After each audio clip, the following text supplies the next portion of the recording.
En hier staat iemand voor me met een grote passie. En wat is je passie? Ja, passie is toneelspelen en regisseren.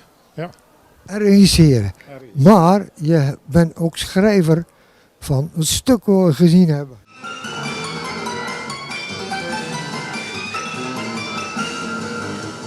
Ja, dat klopt. Ik heb van het jaar voor het eerst zelf dit stuk geschreven. En nou ja, goed, de zaal zat hartstikke vol en de mensen hebben genoten en gelachen. Dus het is goed in de smaak gevallen.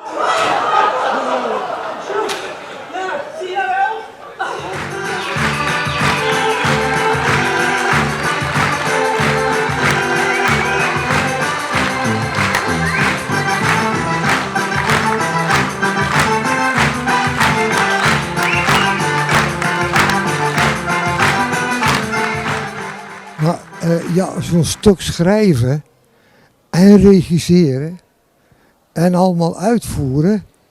Dat schrijven, dat is een hoop werk en voor iedere acteur. Hoe lang ben je daarmee bezig? Het schrijven ben ik begonnen in mei het afgelopen jaar. En in september was het stuk klaar. En dan zijn we beginnen met repeteren. Oh, je moet goed toe. Oh, ik weet niet of ik wel... maar natuurlijk...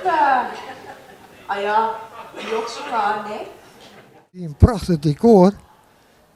Dat decor, dat heb je waarschijnlijk niet zelf gebouwd met je collega's, maar wel ontworpen, neem ik aan.